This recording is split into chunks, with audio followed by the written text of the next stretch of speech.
All right, big guy. Okay, so I thought I would start with him today. This is Monday. He's had the weekend off. Last worked, obviously, on Friday.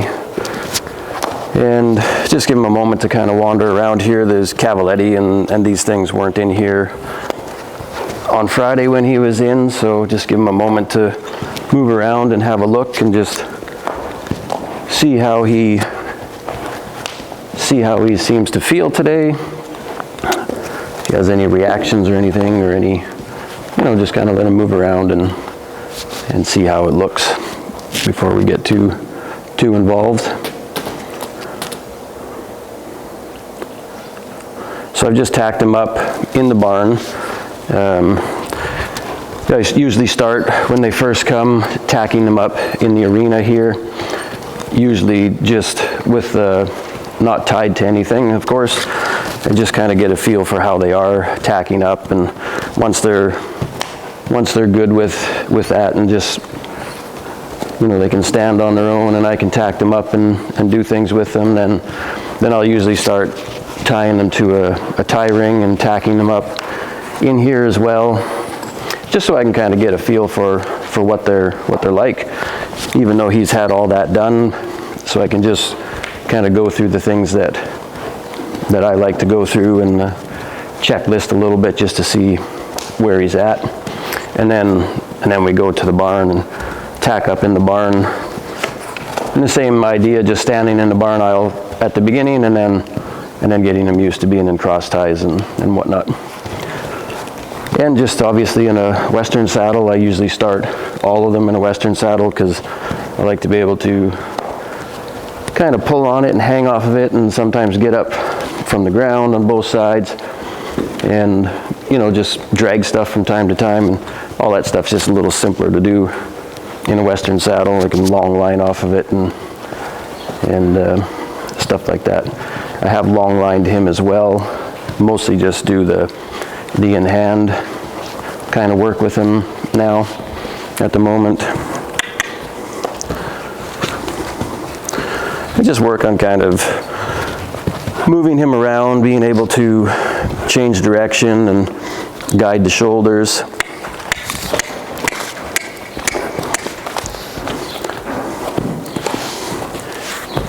Change his focus and his direction when he decides to go elsewhere. That's right. Just kind of get that little bit of thinking going on and that kind of connection to working. That's right. Good boy. And then obviously, because of the way he's built and the way he moves, he tends to move very upside down for the bulk of the time, really high in the head, braced in the underneck. And that's just his way of going. But we're working a lot on just trying to help him find a little softer, easier way of going, of moving through the body, kind of stretching the top line and working over the back a little bit, and being able to push the head and the neck out and down. Good boy. So been working a lot on that, just helping him find a little better posture, something that's a little bit more efficient and a little easier on the body in the long run. Then we can start to develop the muscles, develop the body, work towards the balance, and just a better understanding of how he can move in a little more efficient and better way. Good boy. And then of course, when he gets a little bit amped up or a little excited or starts into trot work or canter work, his natural postures just come back and these tensions and tightness just reappear. That's normal. We just keep working on it and keep making little adjustments and corrections and helping him. Good boy.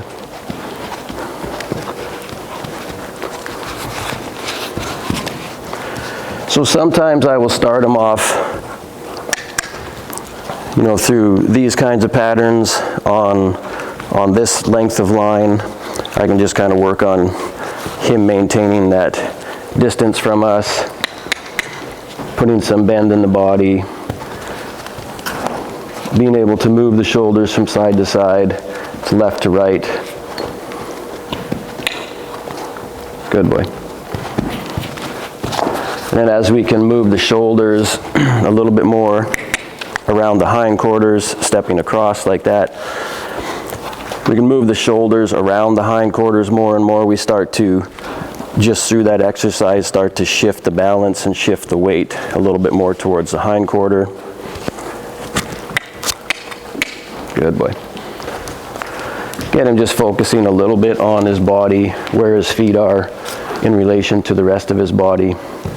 And just working also on slowing him down in the movements a little bit so that he feels a little bit more what he's doing and doesn't just kind of move quickly through the movement and, you know, change direction just for the sake of changing direction, but also that we start to have him start to feel a little bit more, slow it down and make it a little bit more deliberate and a little bit more meaningful, in the sense that he starts to get different feelings in his body, and then he starts to connect those feelings mentally, and that more and more he starts to kind of search for that way of going and those feelings a little bit more on his own.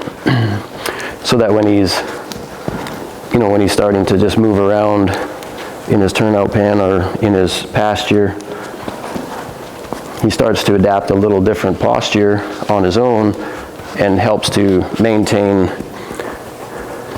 good boy, it helps to maintain that way of going that is far more beneficial to him, and not just kind of up and high-headed and creating a bit of tension. And it's just his, you know, obviously it's his natural way of going, but when he's up like that, really high like that, and moving and stiffen the body, creates a bit of tension throughout his body, which tends to lend itself to creating a little bit of tension mentally. Good boy. It just makes things a little bit more difficult for him. Good. Good for you. And just taking the opportunity lots of times on our little breaks here to give him a little scratch up here and use that as a head down cue, just a relaxation. And maybe somebody has worked on this with him before, because he's really quite good at it. So I would, you know, wouldn't be surprising if somebody has worked on it with him before, because when his head is up, he's 26 feet in the air, so it's hard to reach up here.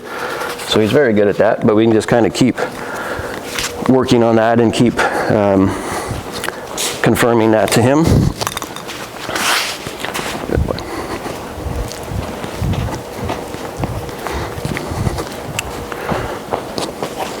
Good boy. So I just kind of like to, when they come in, just see how their reactions are to certain things. Sometimes it's movement or sounds or touch where you might find a little bit of a trigger. You just kind of go through some of this again just as a little review. Good boy. He starts to get a little tight and tense. We can help him find a little bit of a bend in the body and a little different posture where he can start to let down a little bit. This, I've noticed on this side, in this area with him, is quite a trigger. So we're working on that right now. Good boy. He gets fairly worried and tense in here, so it's something that we've been working on a lot.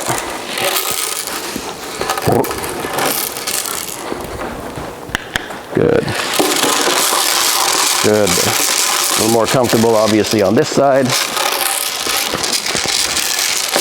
So there's a lot of things that I like to expose them to as much as possible, so we can see what it is that might be a little bit of a trigger for them, or get them a little worried, and then we can work on that. So usually you'll find something, if you expose them to enough in the groundwork, you'll find something that bothers them, something that you may want to address before you get on them. Good boy. And he has been ridden before, so he knows what it's like to have a rider up there. But there's a few things that I would like for him to have a deeper understanding of and more of a connection to. Good boy. Good. Before we do too much of the riding part, so it's been a lot of the groundwork and just going through the explanations of a lot of stuff for him, just so that he finds a little bit more this kind of way of going, softer, more relaxed, longer, softer strides, than just kind of moving his feet and propelling himself around. Good boy. Good. Yeah, good. And we don't need to work on these things until we have perfection. We just work on it so it's a little bit better. Not drill it to death so that he gets bored and tired of it, and just keep moving on.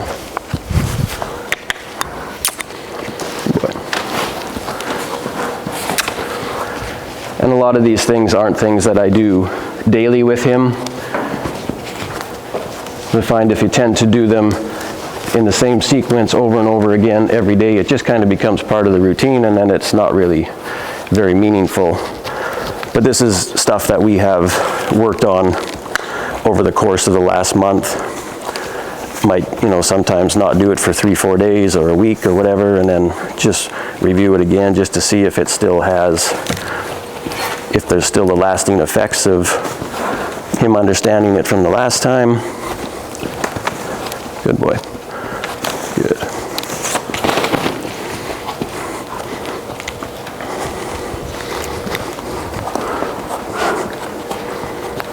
Good. Give him a little different height there to kind of start to sort out where his feet are.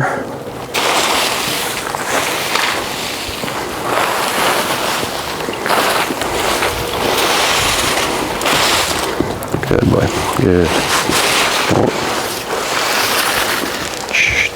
Good.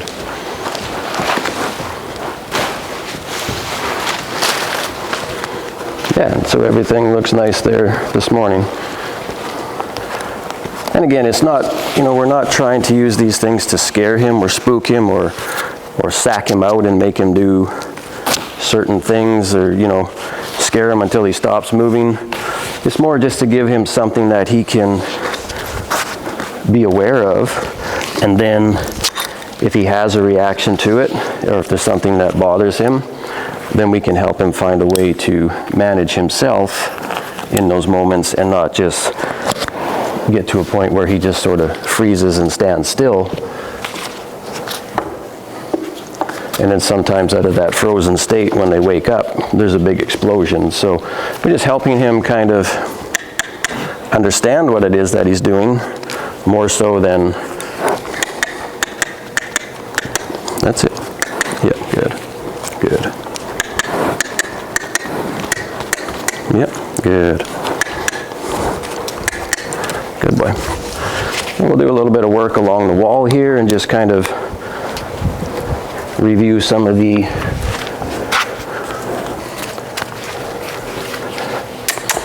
movements and sounds that we use. So I'm going to, when I want to move the shoulders over and I focus some energy and some touch to the shoulder, I'm also going to cluck. And that's more of an indicator to just move the front end, to move a shoulder. Either it could be move the shoulder over and up if he's leaning, or a little bit more elevation and lift in the shoulders once we start into the riding. Good. As he starts to elevate the shoulders a little bit, he gives a little bit of space for the hind legs to come through more.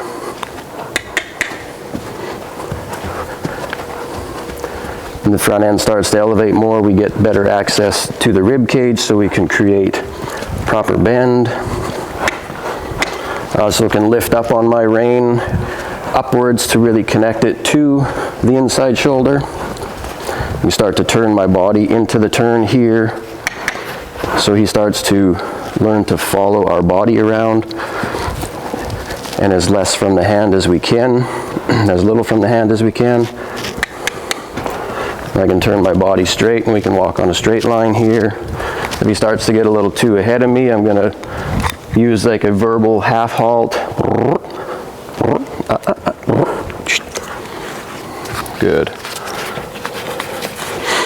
Back up. Obviously shushing noise to back up.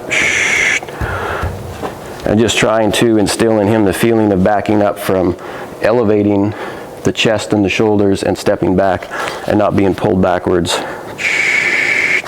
from his mouth. Some flies here. Good. Yeah. A little scratch, ask him to lower. Good. I'm going to kiss to him to walk on or to engage the hind legs. As he starts to get a better understanding of the kiss noise, if I have to touch him on the hind quarter, once he gets that sorted out a little bit better, then I can use my whip a little closer to where our leg will be. So he starts to associate that as the go button. Walk straight.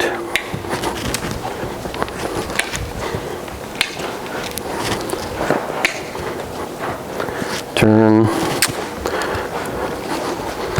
And kind of bend my body to the left here in a position that I would like to feel like I'm sitting in when we're in the riding part. So we start to introduce him mirroring our body around, just like we'll do once we're in the saddle.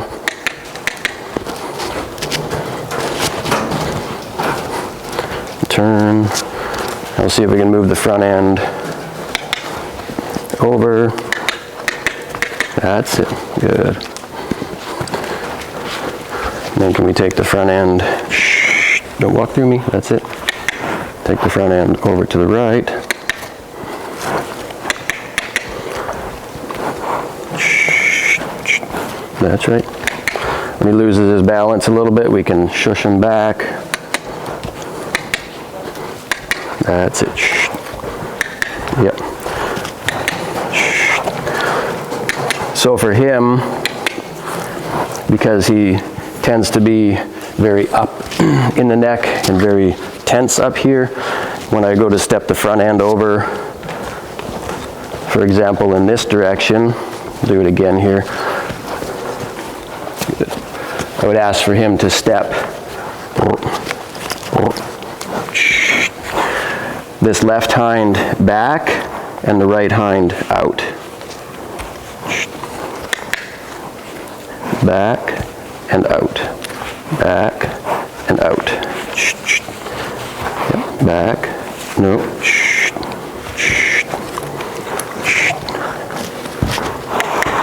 Move the shoulder. He's kind of pushing on me here a little bit and getting a little excited. I'm going to move the front end around. That's it. Yes. Super. Yes, good. There we go. Good. So that's stepping back with the inside front in this case, the left front, and then stepping out with the right front, has a tendency of kind of taking this high-headed, tense posture and bringing it down and relaxing it a little bit. Good boy.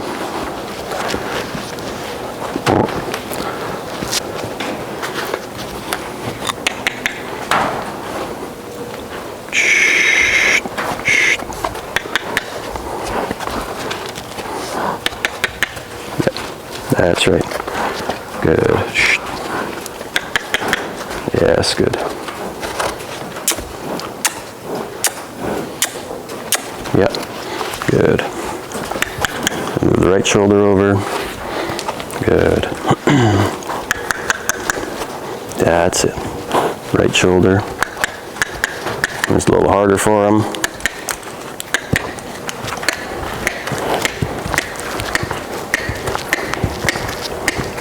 That's right. Yep. Good.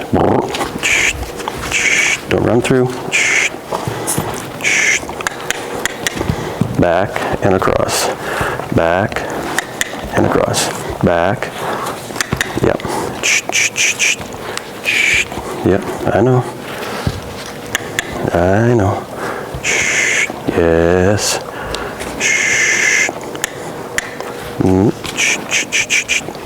Yeah, and out. Come. Yep. And out. Yep, that's it. There you go. There, you let out a breath and kind of let some of the tension out a little bit. Good for you. Good. Move the shoulder up and over. Good. Create some flexion. Slow down. Slow down. Slow down. He's getting a little too ahead of himself here. Get back up and ask him to drop down. Good. Just find just a little bit of connection there when he starts to build. This side is difficult for him when there's a little different energy. He's pretty good. It's like it's not really a problem when you're, say, on a lunge line or something and you're at a distance from him. He has a little harder time managing himself and his emotions when we're in more of a riding position, like back here, and we're in close, and then the energy comes up, which is normal for a lot of horses. It's hard to for them to sometimes understand what to do with the energy when it's in this area. It's a pretty sensitive and vulnerable spot for horses. So it sometimes takes a while for them to be able to be comfortable with the energy in this area. But if he has a difficult time managing that on the ground, let's say if you happen to lose your stirrup or something and the stirrup starts to flap around when you're riding, we need him to be able to understand how to better manage those moments. That's right. Good boy. Good. Good. Yes, good for you. Good. So we can get a little bit of a bend through the body, start to expand the rib cage on one side, contract the rib cage on the other side, start to breathe a little deeper, a little more full, and then find some relaxation and letting down. So if he starts to get a little upset, we can go into this pattern here, start to introduce that on the ground, and then we can carry that over to the saddle work. But that we have a pattern we can go into and a way to move him and a way for him to find some relaxation and some softness in the moments where he's kind of worried. Good for you. Good. Good.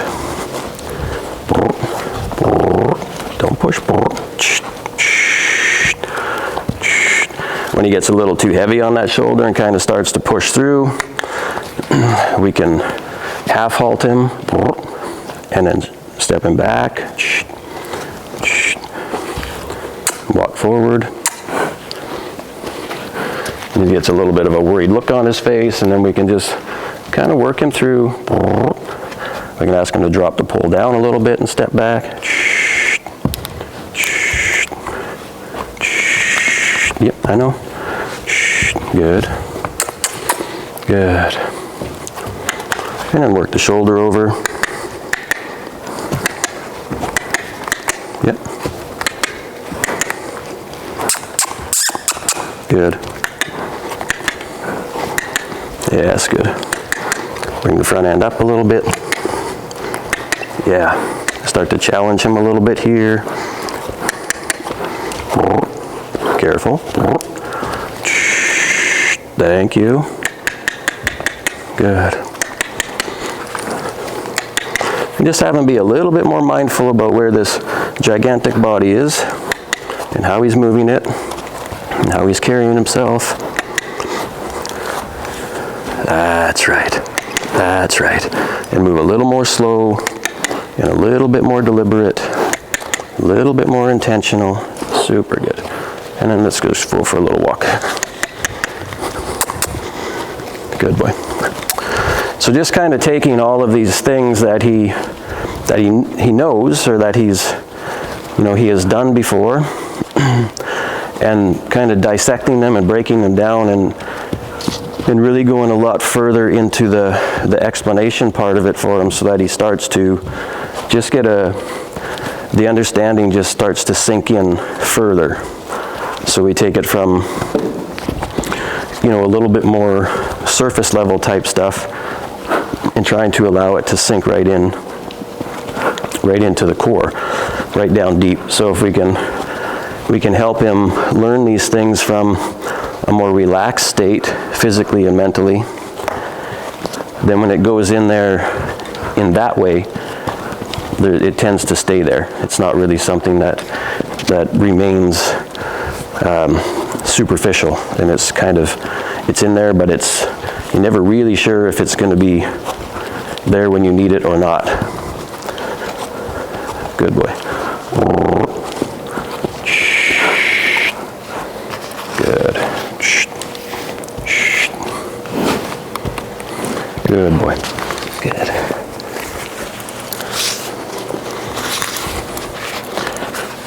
And so usually right now I still have the rope halter under the bridle, and then when I hook the reins on, I just connect it through the ring, but to the halter, so that the halter moves and it pulls on the bit.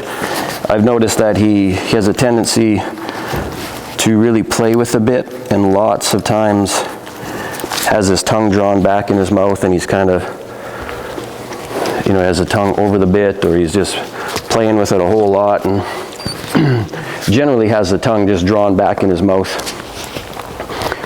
So I'm just working a little bit, not directly connected to the bit itself, just to help him a little with that desire to kind of pull the tongue back all the time.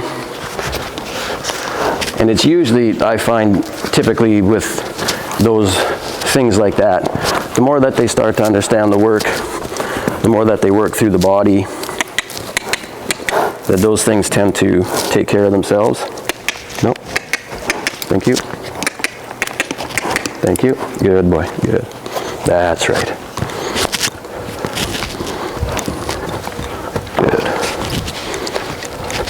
So it's not something that I'm very concerned about. I just kind of want to help him find a little in between from the halter itself to the halter combined with the bit before we go directly to the bit. Good boy. Good. So like I said, I have long lined him, which was a non-event. It was fine. So I don't really do too much. I haven't done that for a while now, but I tend to work him more in hand like this as opposed to the long lines, because like I was talking about before, when you're in this riding position down here, particularly on the other side, it's kind of stressful for him. So I can help work the same way that I would work on the long lines, but help him also get more comfortable with me in that position. So I'm going to pick up on the rein here, connect it a little bit more to this left shoulder so he doesn't lean in. Step into the shoulder and push him out to the track. Good boy. Walk straight with my body. That's it. Half halt him if I need to. Good.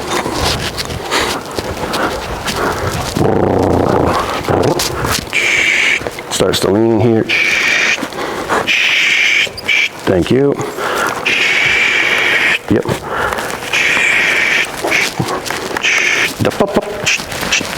Thank you. Good. And he just gets a little ahead of himself, a little strong, a little bit of a bully. So sometimes you have to help him come back. And then if I can help him understand how to rein back more from here and less from being pulled here, where we start to make contractions in the neck and make him tight.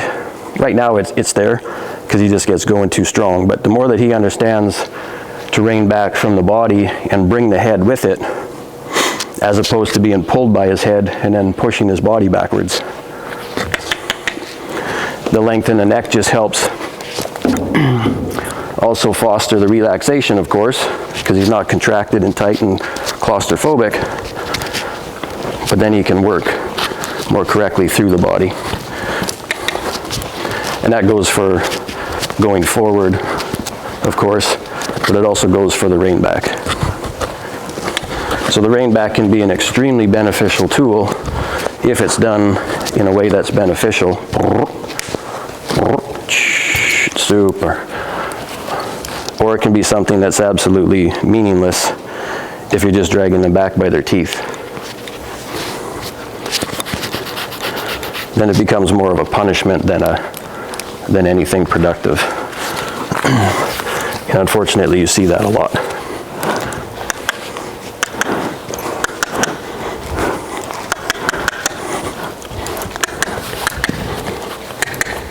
There you go, good. Yes. Yeah, good. Yep. Good. I don't tend to work a whole lot on disengaging the hindquarters. I do it because I think it's valuable and you need to be able to do it, but I try not to overdo it to the point where we start to disengage the hindquarters so much that we screw the front end into the floor. Much better, I find, to work the shoulders around the hindquarters, so we start to elevate the front end, lighten the front end, open up the front end. Super. And create space for the hindquarters to come through. Good.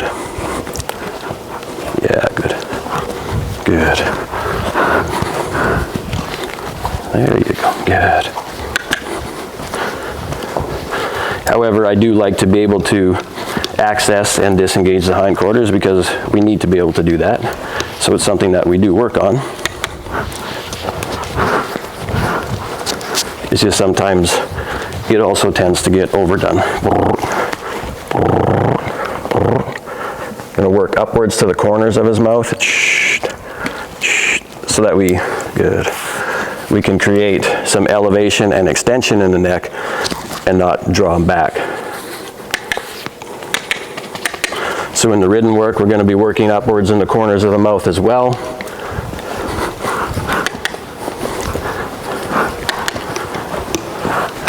Yes, good. That's it. Good. Good. That's it. And upwards. Yeah. Super. And then a little, yeah, that's good. Good.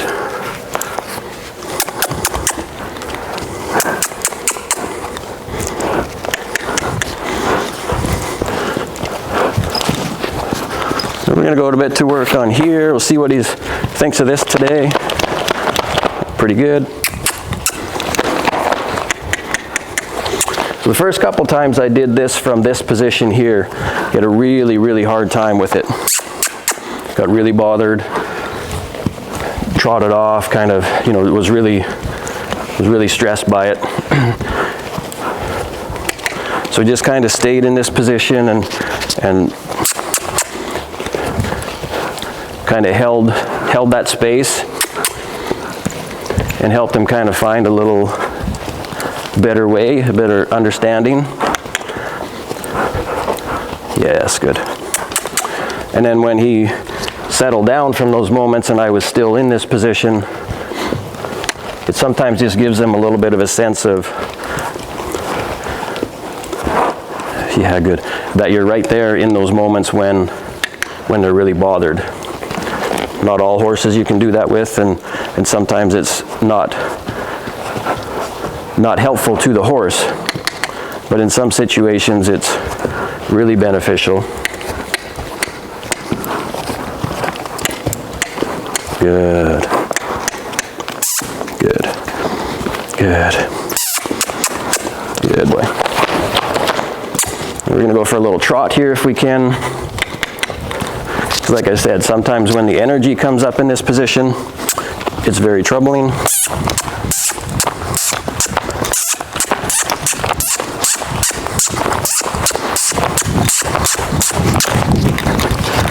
A little bit like here. Good. It's okay. Good. So I found sometimes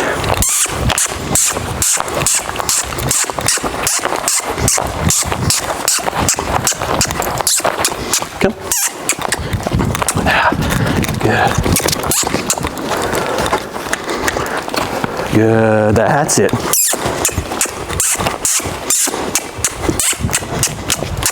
Come. Yep.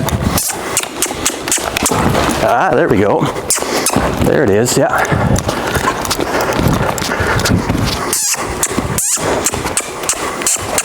Yeah. Good. Good.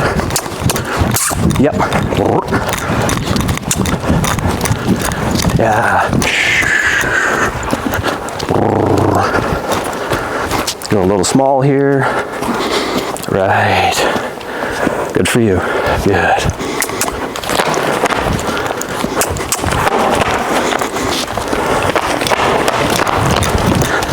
Just go small so he doesn't, I don't want him to think that I'm chasing him, but I'm going with him.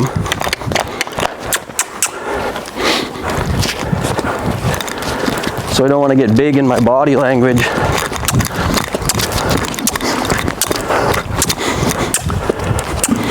But rather I just want him to get the feeling that we're going together here.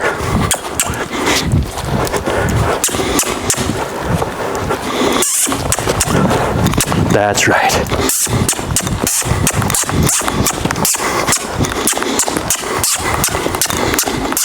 Super. Yeah.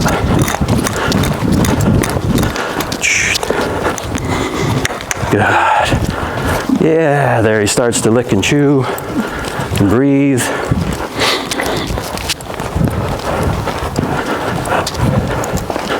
Good. So I have found for a lot of horses, being in here can be troubling. And then when you bring the energy up and you bring an extra amount of energy to this area, it can be very troubling. I've also found for those horses, if you can't do that on the ground, it's not really the best idea to try to get on them, because there's something there that's just not, they're not good with. And if they're not good with it down here, they won't be better with it up there.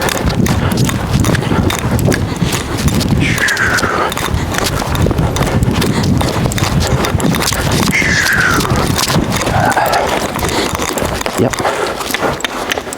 Good. Of course, you have to be careful when you're doing this, that you don't get somewhere where you might get kicked. Good. Good.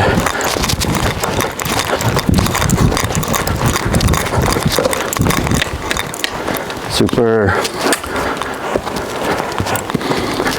It just helps him kind of learn to manage himself better. Emotions get up, the adrenaline gets going. We start to trot. Try not to control him by his head, but I want to keep his nose tipped to me. There we go. Oh, super.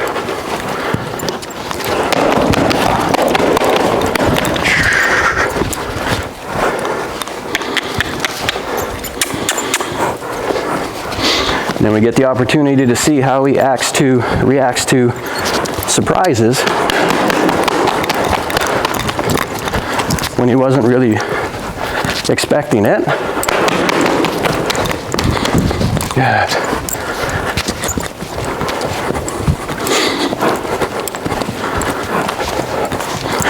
So like I was saying, you'll always find generally something that they're not good with. So the tools, the flag, the stuff like that, he was fine, you know, and stuff like that throughout his time here, he's typically been okay with. But when you're in this area and you're in movement, that's when you'll start to expose a lot of things.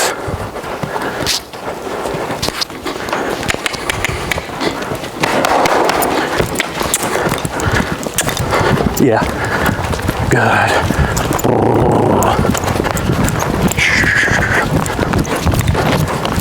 Right, super.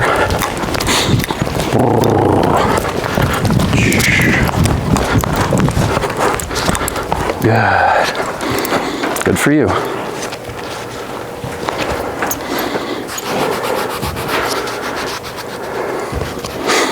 And again, it's not about being here and scaring him until he just stops doing these things. It's about staying in these moments and helping him find ways to manage those feelings. And so for him at the moment, if I can stay in there with him and try not to make him feel like I'm chasing him, but that I'm just going with him, and there's all this extra energy in his environment from us, we can start to help him understand how to interpret the energy and the intention that's there, which is what I do with the tools in the beginning, is him sorting out, there might be a lot of high energy in the area, but the intention isn't to move or to scare you or to do this. It's just something that's going on in the world around you.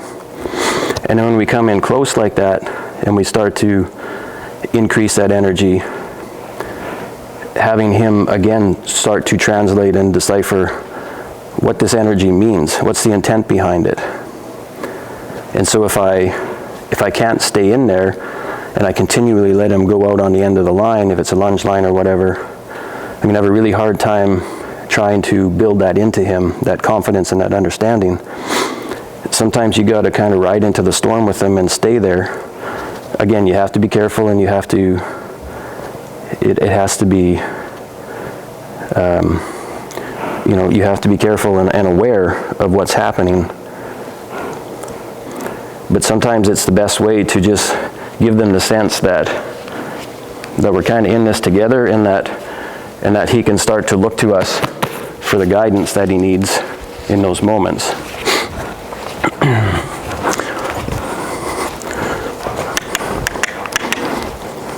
Good.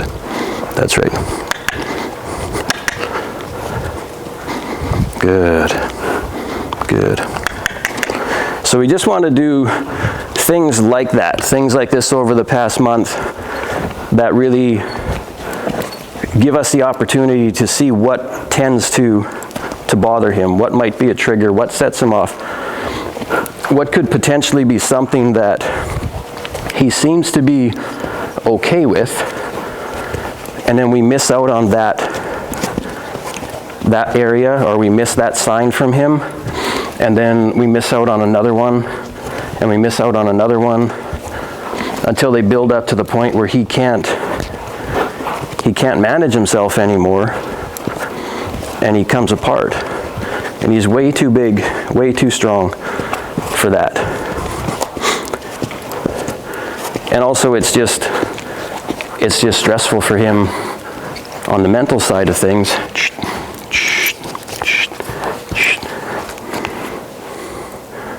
Good boy. So all of that is really difficult. So we have to go in sometimes and really find as much as we can.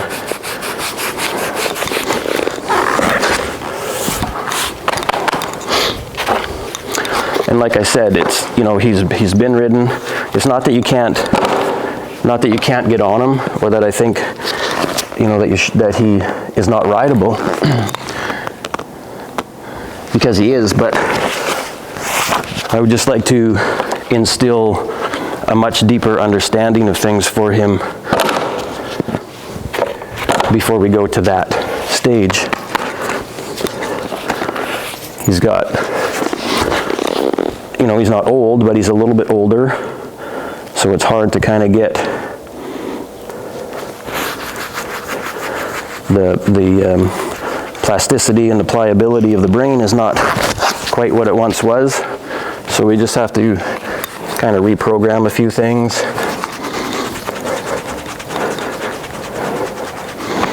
And just really help him find some comfort and some answers. Good boy.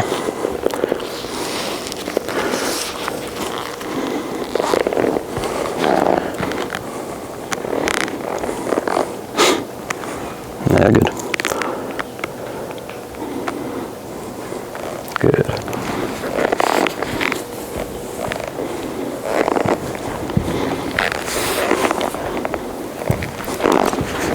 Thank you. Good. Good. And then of course there's times when we have to draw a bit of a line as well. There he was backing up and kind of just pulling against my hand and just kind of being a little like, I'm not going to do that. Then we have to, there's got to be boundaries there as well.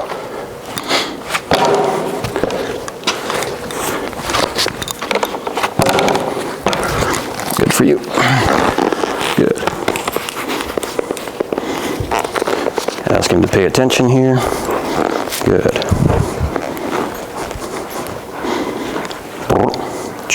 That's the stuff. Good. Good. So essentially I have kind of restarted him from, how I would typically do it. Good boy.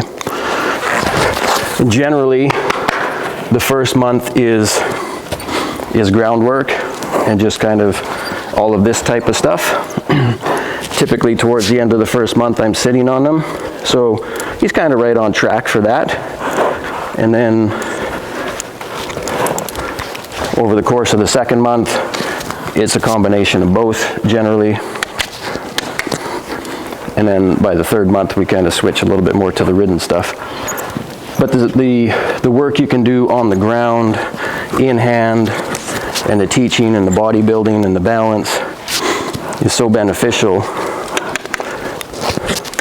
that I really find there to be not a big benefit to just getting on them earlier, because you can. The benefits of the groundwork and the in-hand work, in my experience, tend to outweigh the benefits of just getting on them sooner rather than. Good.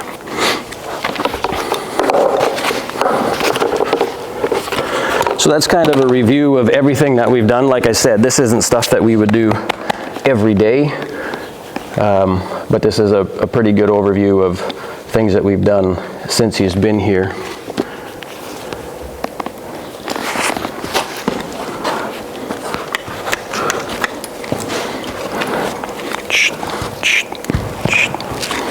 Good.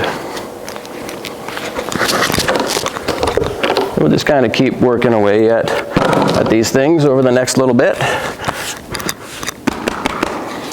Work a little bit more on his comfort of being in this position and his understanding of how to manage those moments that really bother him before we do too much of the ridden stuff. But once we get to that point, I believe he'll have a pretty good handle on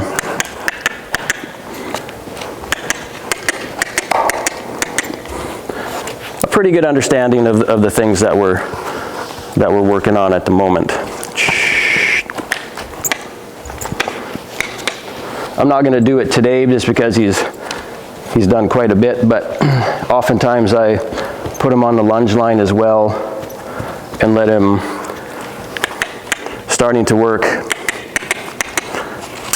on his ability to canter, which is not his strongest point. So just having him start to understand how to organize his feet and his body and canter and find the balance on his own before we start trying to add the weight of the rider up there.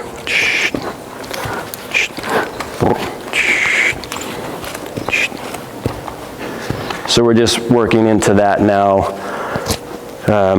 You know, he has kind of difficulty figuring out how to get into the canter. Once he gets into it, it's not too bad. He can kind of hold it and carry it, but it's a bit struggle for him. So just something that we'll continue to work on and build.